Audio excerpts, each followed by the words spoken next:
Lord, sa umagang kay ganda. Thank you, Lord, sa mga pagpapala. Hindi ka nagkukulang, biyaya mo'y sapat. Thank you, Lord, sa kalakasang taglay. Thank you, Lord, sa bagong umaga. Di ka nagbabago, pag-ibig mo'y sapat. Ito ang laging aawitin ko, para sa'yo, para sa'yo.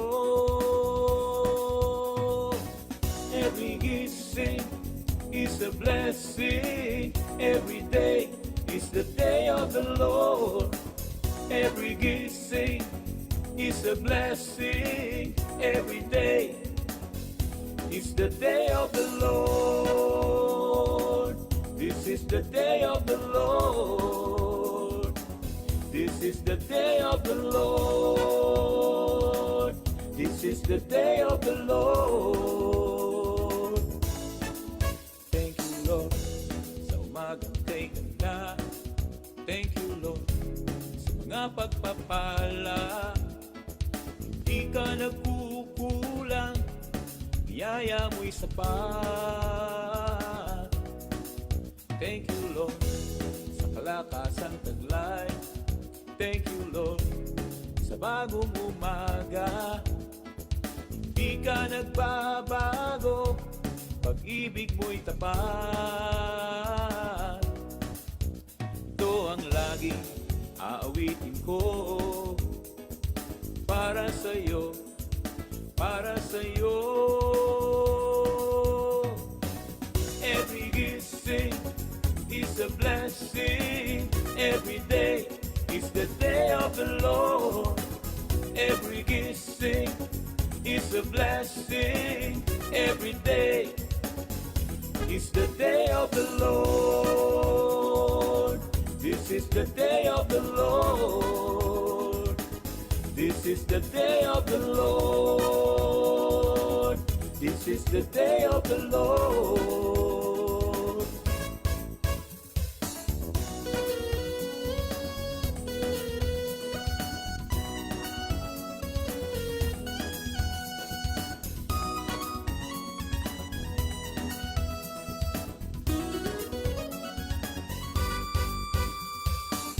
Every gising is a blessing. Every day is the day of the Lord.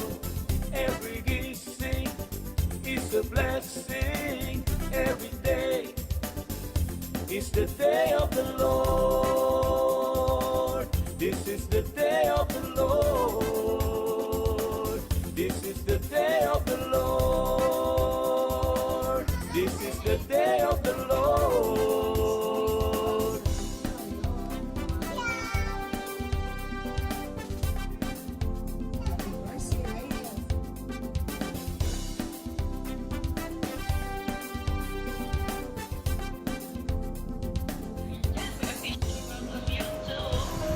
Every gising is a blessing.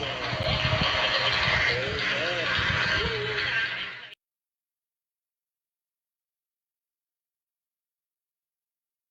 Hello, hello, good morning. Good morning, good morning. Wow, it's Monday morning again. And we're back live na live dito sa Every Gising is a Blessing.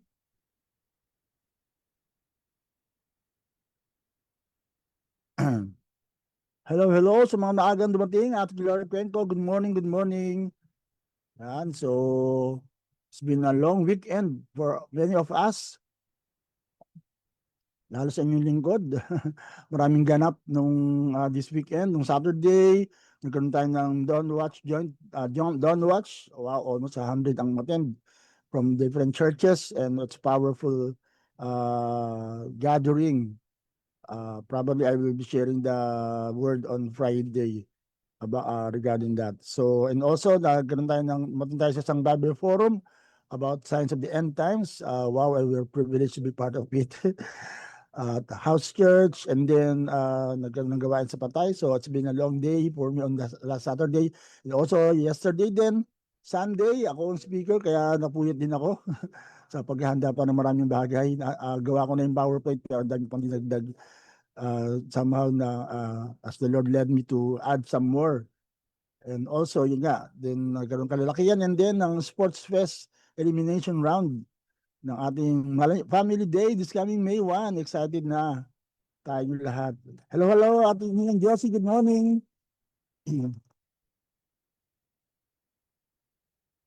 And also si Ate Gloria Cuenco, good morning. Yan, sino po sa inyo ang nagulong to sa napakalakas na ulan kagabi? We were in Gatbuka, napakaganda ng lugar sa Gatbuka. Ay talagang I'm so amazed na mayroong ganong magandang basketball court sa isang barangay. So, meaning to say, mukhang talaga pong magaling si Ma'am Agnes Pangan. Talagang nakapagpagawa ng ganong magandang basketball court. And also, umulan ng malakas. At balita ako, ang sabi raw, may buhawin dumaan dun sa Gatbuka, kaya napakalakas ng ulan, talagang lakas ng hangin. Natigil balam ang laro, ang last game kagabi ng ating mga players, pero natuloy pa rin, nagtiis ng naghintay na maayos ang court dahil nga basang-basa siya. Okay, so ayan, share, tag. I'm excited to share this lesson that we're about to share. Ito actually share ko kahapon, pero I'm excited ako kapag sa every gising kasi mas nasa-share ko ng marami pang thoughts ang bawat punto. Hindi as suppose sa church na limitado lang ang oras, pero ngayon point by point we can really digest the word of God and really learn some more and really grow deeper in that area. So let's enjoy this. So good morning, April 27 at birthday ng mga nagbe-birthday ngayon. Kahapon marami tumayo sa birthday Sunday at anniversary. So anniversary and happy birthday. Yan, bukas, si Ninang Lydia, di ba? Yan. At ngayon pala birthday ni Brother Johnny Diores. At kahapon, I know, I saw him yesterday. Thank God. Happy birthday, Brother Johnny Diores. At Sister Landa Quinto, wow! Nakita ba tayo kahapon, Sister Landa? Anyway, happy birthday, Sister Landa Quinto. Pakitag siya. Ayan, sino pa man birthday? At ngayon pala, birthday ni Charis Bernabe, ang ating alaga. Elisha Charis Bernabe, happy birthday. Sa kong kaklase Alan Regis, happy birthday. Wow. At kahapon si birthday kahapon.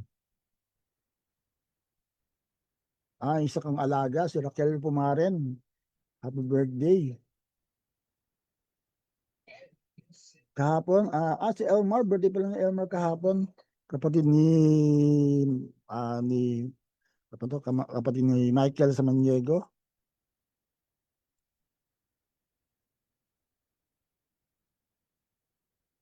Okay, si Bang nag-birthday anniversary, happy birthday, happy anniversary. At ng Saturday, ang kilala natin ba? Si RJ Pangan, pamangkin ni Pastor Boyet. Happy birthday, RJ, nasa Canada. Ayan, isa nating naging kaibigan, dating LFS, ko saan na siya ngayon, si Deja Vu, yung nakadalo sa church natin yun. Ayan, okay, at si Brother Chris birthday niya, yung Friday. Okay, so with that, tayo po yung manalangin. Father God, salamat po sa umagang ito. I pray na ikaw nga po ang tunay na sumama sa amin at nawa lahat po ng aming ituturo mo sa amin ay talagang makuha namin this day. At sino man makakapakinig nito, abot ang aming gawain. By all means, Lord, I pray that you just bless them today, O God. In Jesus' name, in Jesus' name. Lord, salamat sa iyo, Panginoon, dahil nga mabuti ka at bawat pagisingan namin ay tunay na blessing na nga indeed. Thank you, Jesus, for this we pray in Jesus' name. Amen and amen. Yan. Sister Nene Santos, good morning. Yung taging people. Yan, parang nabis ko yung mga apo ni Ate Arlene sa basketball. Sila Miko. Yun, magaling sa basketball yun eh. Baka busy ba sa work? Anyway, so let's worship God together.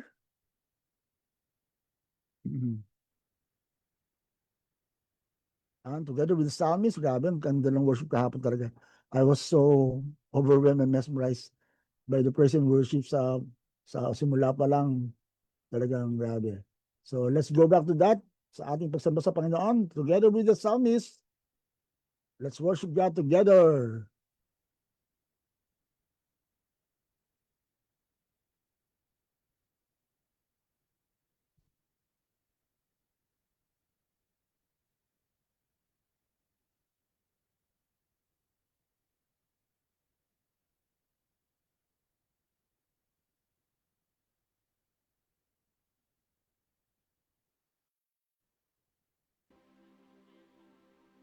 Wala pa rin.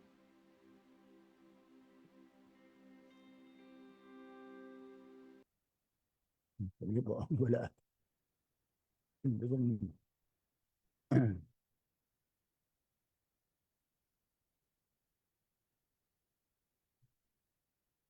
joy of the Lord is our strength.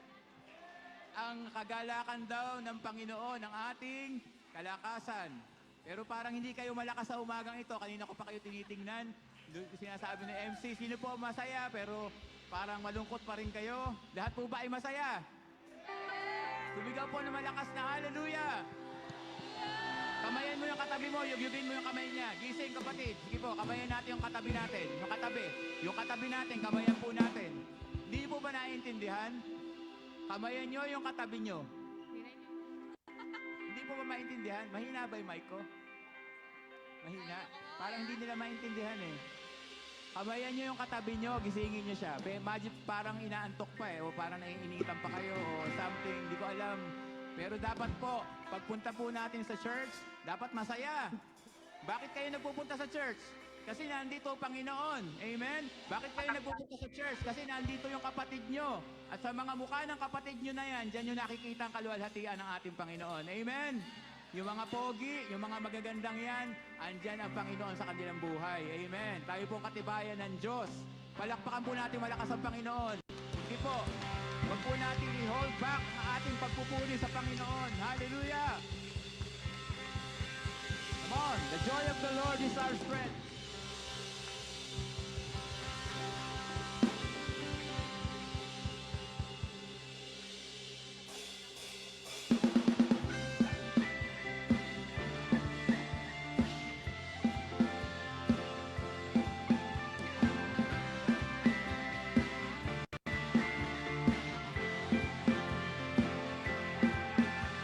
This is the day you made.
You are worthy of all my praise.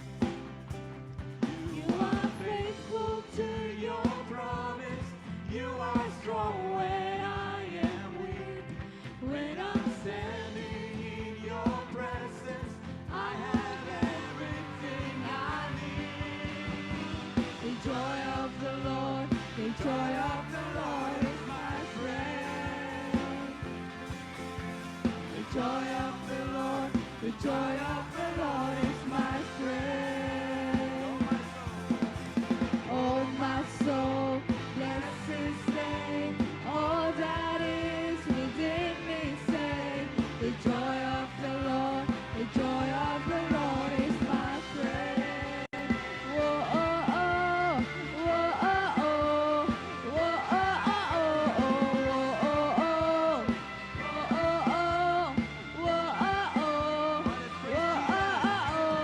Jesus, come on me. You are worthy of all my praise. You are faithful. You are faithful to your promise. You are strong when I am weak. When I'm standing in your presence, I have everything I need. The joy of the Lord is my strength. The joy of the Lord is my strength. Oh, my soul. Oh, my soul, bless His name. All that is within me, say, the joy of the Lord is my strength. Whoa, oh, oh, whoa, oh, oh, whoa, oh, oh, oh, whoa, oh, oh, whoa, oh, oh, whoa, oh, oh, whoa, oh, oh, rise up like a river, overflowing. Holy Spirit, let it go round with no limit, overflowing. Holy Spirit. Whoa, oh, oh, whoa, oh, oh, whoa, oh, oh, whoa, oh, oh, whoa, oh, oh, whoa, the joy of the Lord is my strength. The joy of the Lord is my strength. Oh, my soul. Oh, my soul, bless His name. All that is within me, say, the joy of the Lord is my strength. Whoa, oh, oh, whoa, oh, oh,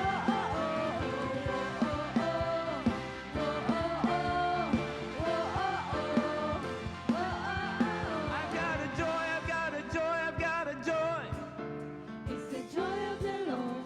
It's the joy of the Lord. I've got a joy, I've got a joy, I've got a joy. Come on, sing it. I've got a joy. It's the joy of the Lord. It's the joy of the Lord. I've got a joy, I've got a joy, I've got a joy. It's the joy of the Lord. It's the joy of the Lord. I've got a joy, I've got a joy, I've got a joy. It's the joy of the Lord. It's the joy of the Lord. I've got a joy, I've got a joy, I've got a joy. It's the joy of the Lord. It's the joy of the Lord. I've got a joy, I've got a joy, I've got a joy. It's the joy of the Lord. It's the joy of the Lord.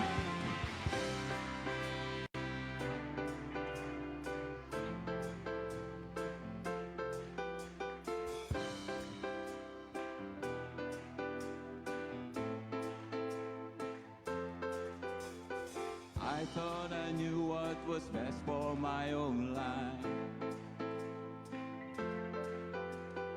I see you calling me out from the shoreline.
Tuloy na natin po bukas ang ating worship.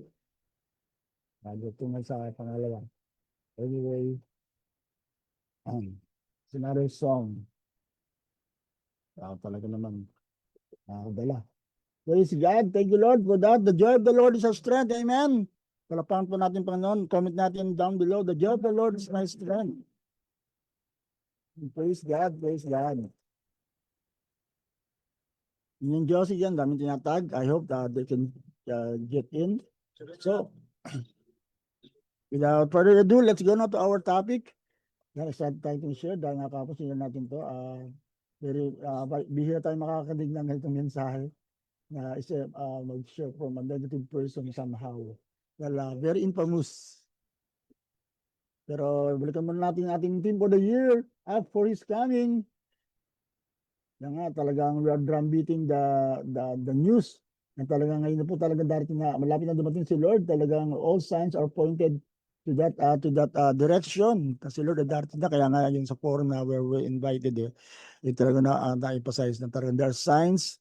Ang hamon ko nga ay we can be part of the fulfillment either negatively or positively. Take your pick. Saan mo gusto maging fulfillment ng signs of the last days na ang masama ay magpapakasama o mabuti magpapakabuti, and the gospel shall be preached to all nations and the end shall come. There will be more lawlessness, apostasy that will come around. So take your pick. So I believe all of us would like to choose na tayo nasa lugar na ang mainit magpapakainit, ang mabuti magpapakabuti, and we will share the gospel passionately at talagang hindi tayo mag-aubos ng oras. Kaya nga ikalibagan sa paligid natin, pero you'd like na tayo nga po ay maging up for His coming. Amen. At ating thing for this month of April na malapit na matapos. Come on. April 27 na, parang kahapon lang April 1, April 27 na. Yan, rooted in Christ. Standing against deception. Yan. Standing against deception, I mean, especially in these last days. Dahil nga sabi ng verse natin sa take heed that no one deceives you, for many will come in my name and saying, I am the Christ, and will deceive many. Yan, sabi sa Matthew 24:4-5. At alam natin na isa yan sa mga signs na maraming madadaya, maraming fall out. Sana hindi tayo kasama dun sa prophecy na yan, kundi tayo talagang merong tayong choice to really pick na to go deeper to God. Kaya nga ito talaga yung panahon na dapat tayo maging seryoso sa Panginoon. Dahil nga talagang sabi ng Bible, even the elect shall be deceived. Wag na maaring tayo ay napaniwala ng maraming kaparaanan dahil nga ngayon nga po ay talagang usong-uso deception, fake news. Di mo na alam kasi papaniwalaan mo sa mga balita dito lang sa Pilipinas. Pero we as Christians should be more discerning, especially in knowing what is the truth. Amen. So kaya talagang piliin natin na talagang tayo po ay laging lumagay sa katotohanan. Amen. Oy, ako pumasok. Lakas nga po ng ulan kahapon. Yung pumasok daw tubig. Kaya nga ako nga ay nasa ako magbabaha sa harapan namin. Yung pag uwi namin from the sports fest ay baha sa harapan namin. Pero praise God, maganda na drainage system dito sa poblasyon. Kaya sandali lang humupa na siya kagad. Pero dahil sa tagal ng ulan, talagang sabi ko mukhang na-miss ng ulan ng ang lupa. Dahil tagal ng hindi umulan po, di ba? Sobrang init, and then the outpouring yesterday night. So maraming anak na nag-post na binaha ang bahay nila. So ingat-ingat po, and let's talagang ganyan yung pagdating ng Panginoon, di ba? Parang bigla-bigla. Talagang sa isang kasap mata, walang warning. May mga signs. Kaya nga actually ako nalaman ko maaaring possible na umulan ng anong Saturday pala kasi nagagawain kami sa house church. Ang daming gamo-gamo. Talagang naging challenge nga sa amin na talagang manatili nakikinig habang nag-share Sister Medi. Dahil ang daming gamo-gamong lumilipad-lipad sa paligid namin, papasok sa tenga, sa katawan. And so much discipline needs that we need to just to hear the word of God. At ang alam ko, sabi nga ng mga matatanda, sabi na, sa amin, paniwala namin, I don't know kung dito sa Kalumpit, ganun yun, na kapag maraming gamo-gamo, ay ano, uulan. Marahil ay uulan. At yun nga, hindi man umulan nung Saturday, pero yung Sunday nga, ulan ng malakas. Ayan, okay. So, sabi niya ng Josie, wag tayo matitinag sa ating pananampalataya hanggang wakas. Yan. Ate Libanson, good morning. Okay, so, kaya nga ating pinag-usapan na isang karakter sa Bible na kilalang kilala sa halik. Di ba? Yan, so isang katunayan na hindi lahat ng halik ay ano, matamis. Hindi lahat ng halik ay ano, makatotohanan. There's such a kiss that we can relate to, betrayal. Yan, the one I kiss, yun ang arestuhin. At alam natin ang gumawa niyan ay walang iba kundi si Judas Iscariot na talagang nakakalungkot ba na nakakasama niya si Jesus for 3.5 years. Tapos talagang malalim ang relasyon nila. Siya ang treasurer. Ibig sabihin talagang he's trusted by Jesus and everyone else. And yet siya po yung nag-betray. Kaya nga ang dami natin natutunan sa betrayal na yan. Hindi naman sa just another betrayal. Parang kanulo lang pero by the ayun nga sa kalooban din ng Diyos nagamit pa kayo para talagang maging dahilan para tayo ay tunay na maligtas. Pero hindi ito gina-justify yung ginawa ni hindi gina-justify yung ginawa ni Judas dahil he still be responsible for what he has done. Kaya nga dahil isang bagay na totoo sa lahat ng nangyayari sa buhay ng tao, alam ng Diyos ang mangyayari yan pero wala siyang pakialam. I mean, wala siyang kinalaman. So, divine foreknowledge has no influence on the act. It's still that person who decided for that. Nakita lang ng Diyos na ganun ang mangyayari. Pero you still have the choice to make your destiny. Yan, you can still end you could have changed the outcome of everything that you did. Kaya lang nga po, nagkamali siya ng mga response and actuations. So, ang usapan po natin dun sa halik na yun, ang ginawa ni Judas, pinakita ko pa ng video kahapon, the heart behind the kiss. Ayan, the heart behind the kiss. Ano ba ang nasa likod ng halik na yan na talagang naging dahilan para nga si Jesus ay maaresto? Illegally actually. Ayan. So, ito nga po, ito yung passage na pinakita natin kahapon sa video. Hindi ko lang nahanda ngayon yung video.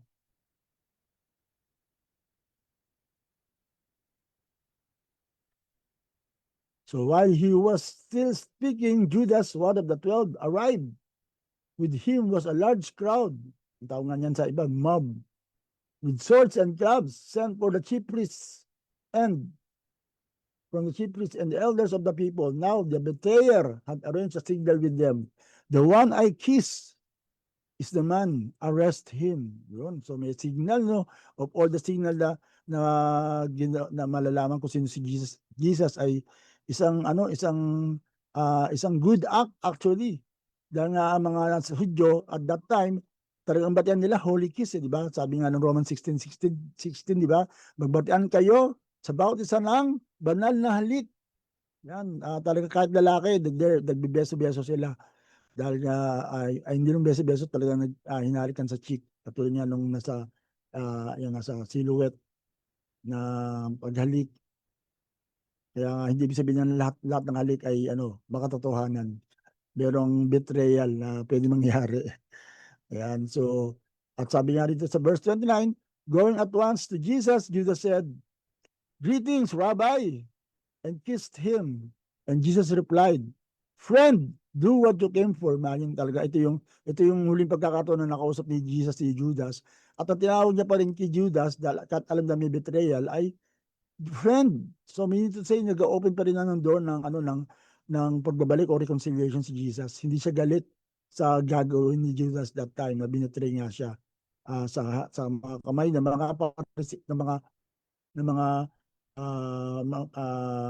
ng tauhan ng high priest and everyone na nandoon. So Jesus replied, "Friend, do what you came for." Then the men stepped forward and seized Jesus and arrested him.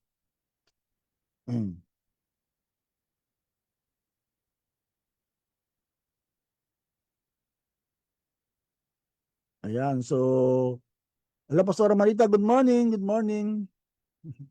Yan, tinatini ng Diyos yung title, The Heart Behind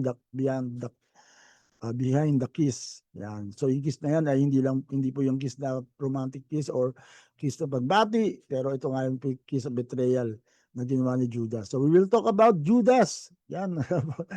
Parang sabi nga, first time ko yatang mag-preach ng about Judas. Diba? 12 disciples siya, magaganda yung mga story ng marami dyan. Pero si Judas ang popular, pero isa sa popular, pero unfortunately ay nakikilala natin siya sa hindi magandang kaparaanan. At sino nga ba si Judas Iscariot? Ito nga, maraming nabigla rito at di rin natin na-realize natin. Judas, ang ibig sabihin po ng Judas ay come from the word, from the Hebrew name Judah. Kaya sabi nga, hindi ko nga namin bagdagdag kahapon eh. Ibig sabihin ng Judah ay praise o the praise one. O, di ba positive? Nagpupuri sa Diyos. Kung ang Judah nga ay praise, ang Judas, many praise, di ba? May S eh. Di ba? Ibig sabihin, hindi pala lahat na nagpupuri sa Panginoon eh. Talagang totoo yung sinabi ni Jesus, hindi lahat na tumatawag sa akin Panginoon ay maliligtas, o ibig sabihin ay talagang sa Kanya. Merong nambobola lang. Kaya yun ang gusto nating i-assure sa bawat isa, na kung talagang Panginoon mo si Lord, Panginoon mo talaga. Kung talagang kay Lord ka, patunayan mo. Di ba? Kung mahalaga sa'yo si Jesus, talagang pahalagan mo siya, hindi lang parang insertion lang si Jesus.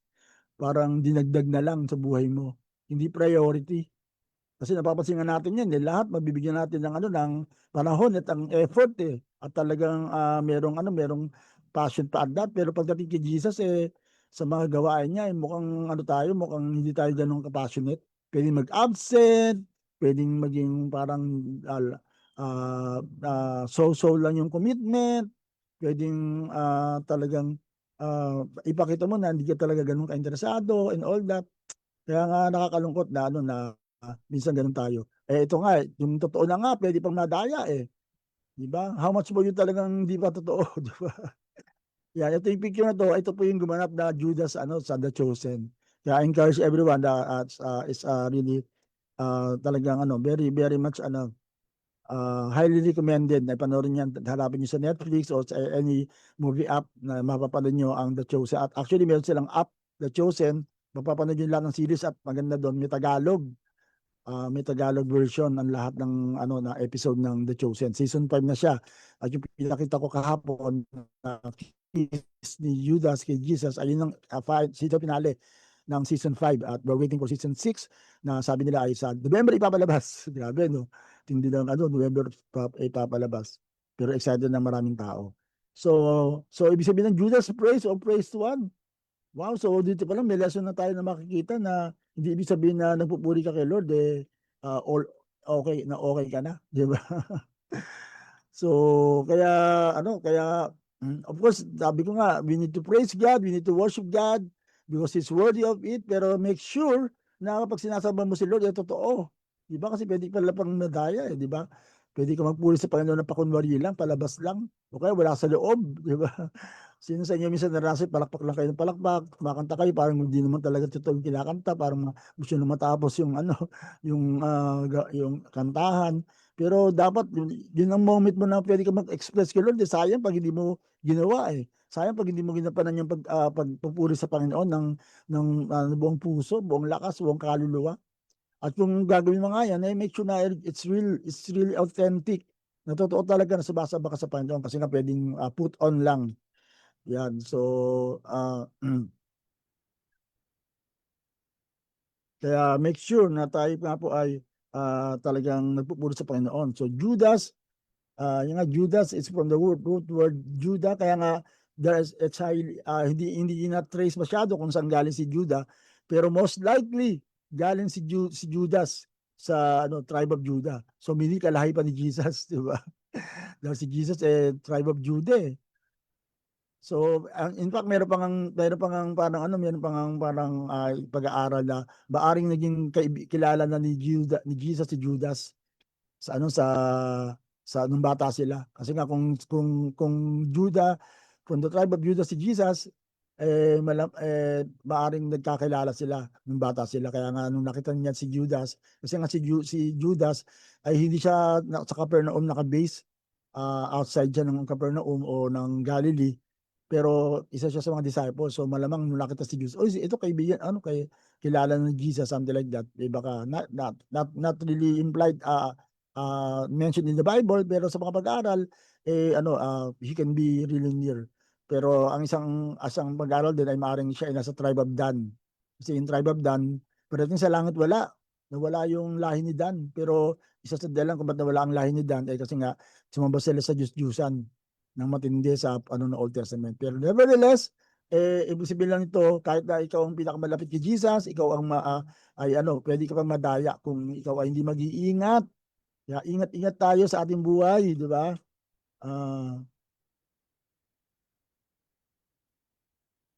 So, yung lugar naman niya, yung Iscariot, hindi po apelyido yan. Ito yung pinanggalingan niya. So, meaning Iscariot ay Iscariot, o man from Keriot. Ang Keriot isang bayan sa southern Judea. Kaya nga, yan, Judea is also Judah. So, this makes Judas the only disciple not from Galilee, possibly an outsider among the disciples. Ayan. So nakita natin sa katotohanan na yan na si Judas niya as na siya the disciple ni Jesus, nakita natin na hindi lahat ng kaaway talaga galing sa labas.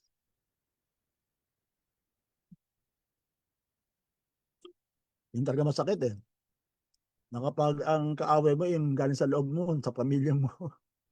Kaya ako minsan ay talagang pagkapag nalaman ko yung may nasasabi pa sa akin na negative yung malapit sa akin, yung kamag-anak mo and all that, talagang it's more painful talaga, di ba?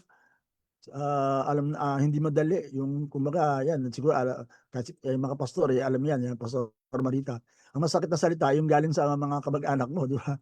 Pwede kang imbas ng mga tao, pwede kang siraan ng mga tao, pero ang mas masakit na kasiraan, nasasabi ng tao sa iyo ay yung mga salita ng mga taong malapit sa iyo.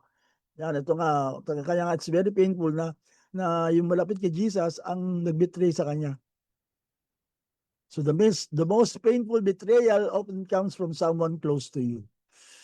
Ayan, so kaya kung maging close tayo, sana maging authentic na lang, di ba? Kaya nga ito pinapakita sa atin ni Lord, ng Bible, para huwag na natin gayahin, di ba? Kung ikaw ay kamag-anak, maging kamag-anak kang totoo, di ba? Kung ikaw malapit sa tao, maging malapit kang totoo sa tao. Walang plastic, di ba? Kasi pwede pala talagang yung okay ka sa harapan, di ba? Sama-sama kayo tapos meron ka ng planong di maganda sa nagbigay ng buhay sa iyo, talagang ginawa lahat. Talagang many of us can really can really somehow relate to that. Na marami kang tinulungan, pero minsan yung pa yung naging enemy mo o kaya naging kalaban mo. Kaya nga sabi nga nila, the worst enemies are your best friends. Yan, alam natin, nakita natin yun sa mga pelikula. Di ba? Yung mga superhero movies. Kadalasan ang mga villain sa mga ganyang mga pelikula. Kadalasan yung malapit sa kanya. Ayan, ang naging halimbawa nga yan, super halimbawa nga yan, ay si Jesus. Di ba? Alam nga natin, kay David nga, di ba? Imagine, anak niya. Anak niya mismo, kinilaban siya. Can you imagine that? Talagang nahati halos ang kingdom dahil sa Absalom spirit na kung saan. Kaya pwede talaga, di ba? Kaya nga we need to be kaya nga sabi ko kahapon sa church kapain yung mga puso nyo. Baka hindi na tama yan kay Lord saka sa tao sa paligid natin. Kasi nga above all else sabi ng Bible, the heart is deceitful, napandaya ang puso. Akala mo okay pa yung tao pero hindi na pala okay. May tinatako na pala. Ayan, so alam natin yung karanasan ni Judas. Si Judas, nakasama si Jesus, kumain kasama ni Jesus, nakakita yung mga himala. In fact, naging bahagi siya ng himala, kasama siya sa mga Galileans, nung nagpadala si Jesus Christ sa mga disciples sa field, di ba? Umayo sila, at si Judas kasama doon na humayo, naranasan niya yung mga aral, naranasan niya magpalayas ng demonyo, naranasan niyang pinatong niyang kamay sa may sakit, lahat ay nagsisigalin, kasama siya sa nag-report, Jesus, wow, ang tindi. Even mga demons sumusunod sa amin, ang daming gumagaling, praise God. Yan, so, kaya nga, as far as our relationship is concerned, make sure talaga na you're all out for Jesus. Hindi lang palabas, di ba? The danger is not distance from Jesus, but a heart that drifts a while staying near. Kasi maganda pa nga minsan yung ano ito yung di ba sabi nga mas maganda pa minsan na ikaw ay alam mo malayo ka kay Lord Kasi yung nasa tabi ka ni Lord, malapit ka kay Lord pero malayo ka na pala puso mo, di ba? Parang nga sa mag-asawa, hindi ko lang nabanggit kahapon na magandang illustration. Ah, yung alam mo nagkakasala yung asawa mo na mayroong ibang babae, ibang lalaki, at least aware na siya Pero ang problema yung magkasama kayo mag-asawa pero mayroon palang ibang minamahal. 'Di ba? Ang tawag nga na doon adultery of the heart, 'di ba? Sabi nga ng Bible, yung nasa puso pa lang ginagawa mo na ano na yun, tantamount to doing that. So si Judas katabi si Jesus, kasamang yan sa mga lalo na sa huling linggo ni Jesus, pero ang puso niya pala malayo na. Kaya ayun din ang dapat natin kaya nga ako talagang isa yan sa gustong bantayan sa bawat isa sa atin kasi nga talagang nakakalungkot na may mga manggagawa tayo, may mga kasama tayo sa church na nandiyan, maaakit tapos maya-maya mawawala na yung pala habang nandun na sa church malayo na ang puso. Kaya nga talagang sabi ng Bible check yourself and examine yourself dahil baka hindi ka na okay, di ba? Kaya nga araw-araw talaga kaya nga si Pablo mismo sabi niya kung mamatay siya sa sarili niya he died daily. Araw-araw namamatay siya para sa sarili niya. Kasi nga pwede kang madaya in a day A single day can mean a lot. 'Di ba? Alam natin na si David minsan lang hindi sumama. Minsan lang hindi sumama si David sa giyera. Nagpahinga lang ng minsan.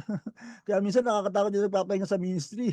Baka doon ka madaya 'Di ba? Naalala natin si David minsan lang nagpahinga at doon pa nakakita ng tukso. Na nakita niya si Bathsheba naliligo at alam natin nagkasunod-sunod na 'yon. Nagkaroon ng alinyasya, at nag-murder pa at nagkaroon ng consequence yung kanyang ginawa dahil namatay anak niya sa pagkakasala. So, kaya yung mga gano'ng sabi kaya napakalinaw ng instruction at saka warning ng Bible sa pamamagitan ni San Pablo, 'di ba? Mag-ingat ka, nakatayo ka, baka madulas ka. Huwag kang magmamalaki na okay ka, ganyan. Minsan wala namang problema sa magpapatotoo na marami sila nagagawa sa Panginoon, okay sila, ganyan-ganyan. Pero wina-warningan tayo ni Lord na mag-ingat kang sabihin mo okay ka. Baka kasi madulas ka. So, ibig sabihin talagang only by the grace of God, talagang magtiwala lang tayo na hawak tayo ni Lord. Hindi ikaw ang nakahawak kay Lord. Diba? Hindi mo hawak hindi ka hawak ng beat. Diba? Dapat ikaw ang hawak ni Lord. Hawak ako ni Lord, di ba? Hindi ka ikaw may hawak kay Lord. Kasi pag ikaw may hawak kay Lord, hindi ka pang bumitaw. Pero pag si Lord ang may hawak sa iyo, hindi ka na mabibitawan. Amen. Diba kaya nga sabi ng Bible na wala makakaagaw sa aking mga disciple na hawak-hawak ko sa aking kamay. Maliban na lang kung pumilit kang lumabas, di ba? Pag pumilit kang umalpas sa kamay ng Diyos. Ayan, so make sure na you are being hold ang Lord ang nakahawak sa atin. So napakatindi na ng lesson na makuha natin kay Judas, that the danger is that distance from Jesus, but a heart that drifts away while staying near. At matututunan natin along the way na ang paglayo natin kay Jesus ay hindi naman biglaan Diba? Hindi naman biglaan nagising ka, backslider ka Hindi naman pagising mo wala ka na kay Lord. Kundi unti-unti yan. Dahan-dahan. Sabi nga, nagsimula sa patikim-tikim. Kaya pag tayo nakapaglaro sa kasalanan, minsan lang naman yan ay yung minsan nagiging madalas. At kaya nga, gano'ng kadalas ang minsan at yung madalas na yan, nagiging buhay na. Kaya nga sinasabi nga natin, di ba, yung minsan pag-absent mo sa gawain, dapat maging aware na tayo. Kaya nga, dapat sana maging aware tayo sa bawat pag-absent natin sa Panginoon sa gawain ay talagang hindi ka mapapakali. Parang, kumbaga, hindi madali sa iyo na iniban ang mga gawain. Kasi kapag nasanay ka, yun na simula ng pag-backslide. I've seen that in a lot of lives na talagang minsan nang dinadalo, napakalawa, napangatluwa, nahiya na, hindi na bumalik. Yun, tuloy-tuloy na.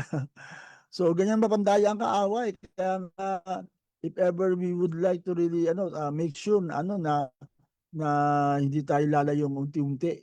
'Di ba? Kaya nga kung nararamdaman natin yung panlalamig, 'di ba? Panghihina, agapan na kaagad, 'di ba? Katulad ng sinasabi natin kahit sa ating mga kalusugan, 'di ba?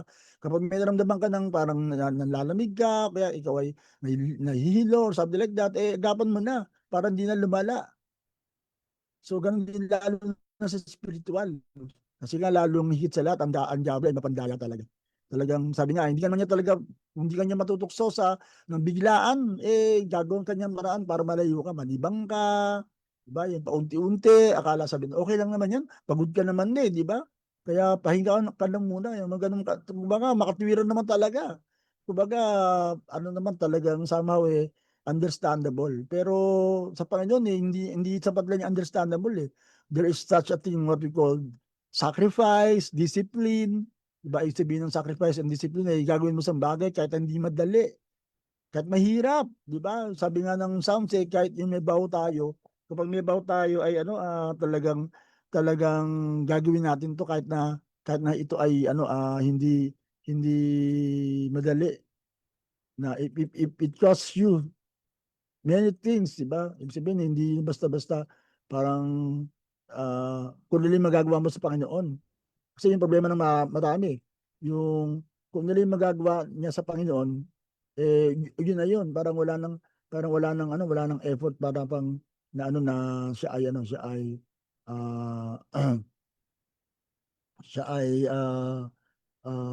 talagang magpatuloy sa Panginoon. Kaya nga kung siguro I will start the sharing ko. Ano yung dahilan kung ba't tumalikod ba't binitray ni ni Judas si Jesus, pero as an introduction niya makita natin na what happened to Judas and yung binkipitan nga can happen to us if we will not be careful. Kaya wag mo sabihin ako, hindi ko gagawin yan. Sinabi nilang lahat yan. Sinabi ni Pedro yan, Panginoon, hindi ko gagawin yan. Over my dead body. Hindi kita itatakwil. Di ba? Yan, talagang, pero alam natin, of all the 12, may isang nagbetray and the 10 ran away from Jesus. Si Pedro pinakamatindi. Nangakong talagang hindi niya ikakaila si Jesus pero 3 beses pa niyang ginawa. Sumumpa pa. Talagang kaya nga uh, actually na-realize ko lang si Jesus Christ umabot sa 2 taon nagkasala sa kanila. Yan si Judas, tinawag niya pang kaibigan si Judas kahit na siya ay pinagkanulo dahil na is still opening the door, nagmakabalik siya. Pero alam nga natin na dissolution si Judas, nagpakamatay. At sabi nga yung pagkamatay ni Judas hindi naman kasama sa hula. May betray, walang pangalan. At sabi nga kung sino man yun, kawawa naman yung kung sinong gagawa doon. Sana hindi na pinanganak. Pero hindi ito dinakda na parang wala silang choice, kundi it's been their decision. Kasi nabigyan naman sila ng pagkakataon talaga, di ba? Ma-expose kay Jesus. So, dahil nga kung hindi man si Judas ang magbe-betray, somebody will do that somehow para ma-fulfill ang dapat mangyari kay Jesus. Pero I believe hindi naman dapat talaga si Judas. Judas just became so vulnerable and open to the work of the enemy na alam natin na yun ang sinabi. Pero kaya nga yung buhay ni Judas at yung mga negative character sa Bible, hindi yan nilagay na sasabihin. Kaya nga may nagsabi na ang Bible daw hindi Word of God. It contains the Word of God. Kasi ang dami ng negative Ang dami ng negative na mga storya. Word of God ba yan? Of course, Word of God pa rin yan. Na ang purpose, warningan tayo. Huwag na natin gayahin. Na sabi ko nga, laging sinasabi, huwag na tayo magpakagat sa aso para malaman mong masakit makagat ng aso. Diba? Matutunan lang tayo sa storya ng iba. Yung mga nababasa natin, katulad niya, nabasa na natin yung ginawa ni Judas na bagamat malapit kay Jesus ay pinagkanulo niya pa rin, mag-iwanin na sa atin yan. Huwag na natin gayahin. Diba? Sabi nga, diba, may mga meme na sa diba, Bible reading. Lord, ano ba word mo sa akin? Tapos binuksan niya yung Bible. Sabi niya ang nabuksan niya na ituro niya yung ano, yung verse of Bible na at si Judas ay nagpakamatay, nagbigti sa sarili. Ay naku, hindi sabi niya, ay naku, hindi yan ang word of God sa akin. So, sabi na naman siya, Panginoon, ano ang verse mo para sa akin? Nagturo na naman. At ang turo, yung nasa Matthew 26, sabi niya, kaibigan, kung anong gagawin mo na, gawin mo nang mabilis. Ari ko po. So, ibig sabihin, those are late put in the Bible so that we can really be forewarned na wag mo nang gayahin niya, wag mo nang gawin dahil hindi makakatulong, di ba? So, nakakalungkot kapag ito pa yung nag-encourage sa iyo, di ba?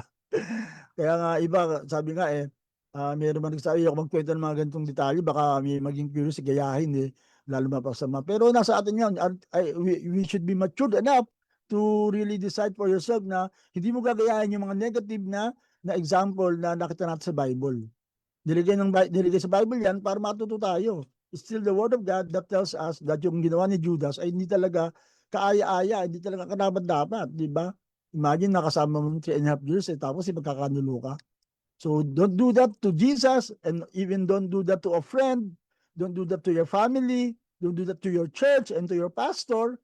Dahil nga alam natin na it's not betrayal, it's not really that's a thing of God. Amen. Talagang alam natin yung naging consequence nga na nangyari kay Judas. So pero let us be forewarned na talagang of course si Lord has always a plan for redemption para sa atin upang tayo ay wag manatili sa kasalanan. Kaya nga sabi ng Bible, which we will talk about also more, na today if you hear His word, harden not your hearts. Wag ka nang magmatigas ng ulo.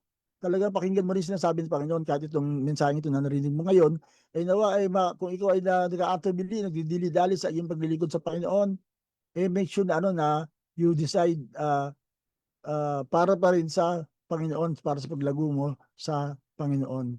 Hindi yung ikaw ay mapapahamak pa dahil nga ginayo pa, inaidol mo pa yung yung mga nasa Bible na mali, di ba? So, kaya let us be like si John the Beloved, di ba? Of all the 12, si John the Beloved lang yung naiwan sa krus. Hindi natakot na mahuli, hindi na talaga hindi recognize si Jesus as his Messiah. Pero yung 10 takbuhan, si Pedro nagkaila si Jesus at si Judas siya ang nag-betray. At alam natin later on, hindi siya mapatahimik ng kanyang konsensya.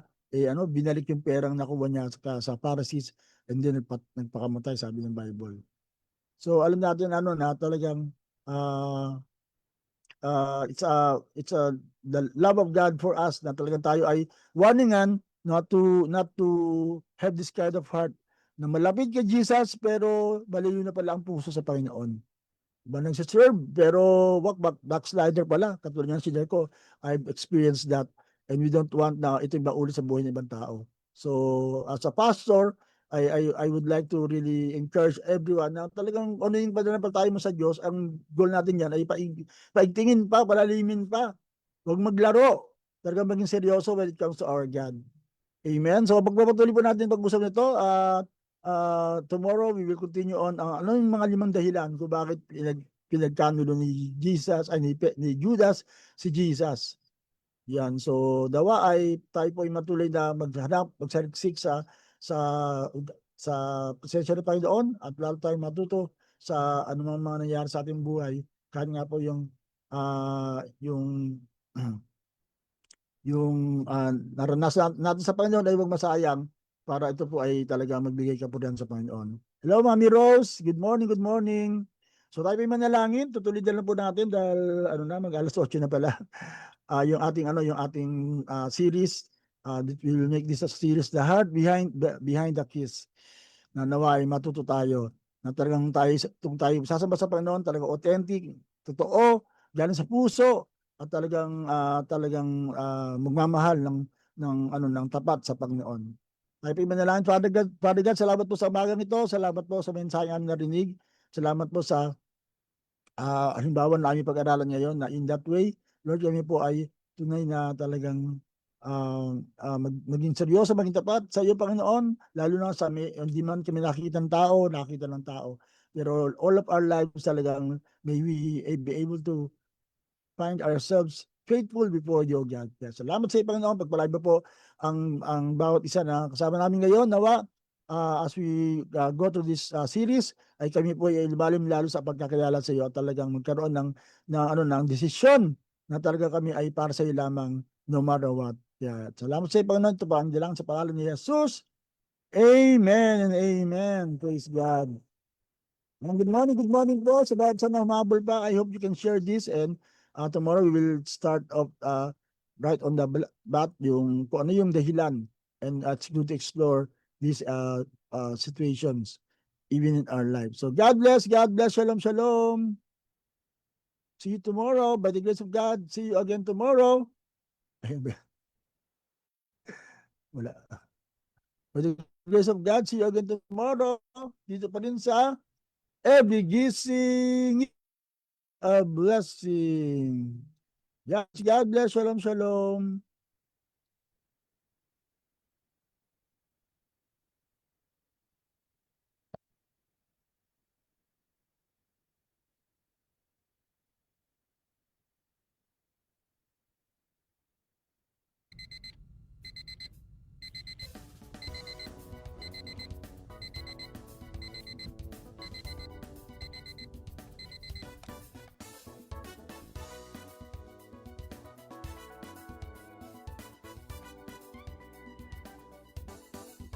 Thank you, Lord, sa umagang kay ganda.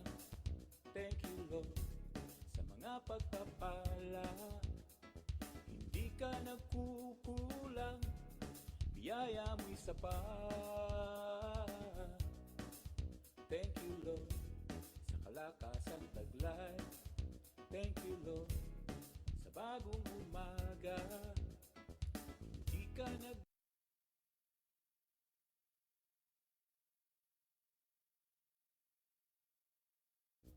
Ito ang lagi aawitin ko. Para sa'yo, para sa'yo. Every gising is a blessing. Every day is the day of the Lord. Every gising is a blessing. Every day is the day of the Lord. This is the day of the Lord. This is the day of the Lord. This is the day of the Lord. Thank you, Lord, sa umagang kay ganda. Thank you, Lord, sa mga pagpapala. Hindi ka nagkukulang, biyaya mo'y sapat.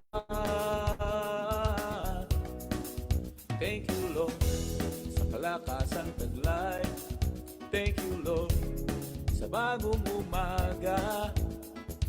Di ka nagbabago, pag-ibig mo'y tapat. Ito ang laging aawitin ko.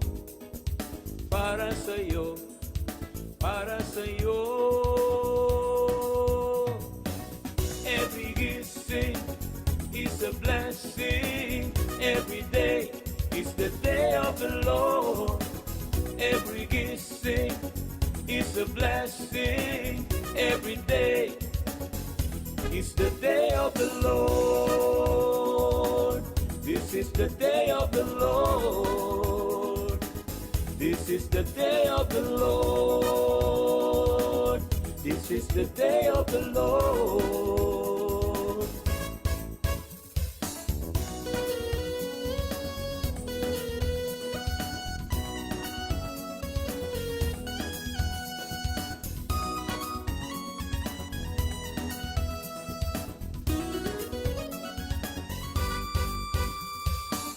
Every gising is a blessing. Every day is the day of the Lord. Every gising is a blessing. Every day is the day of the Lord.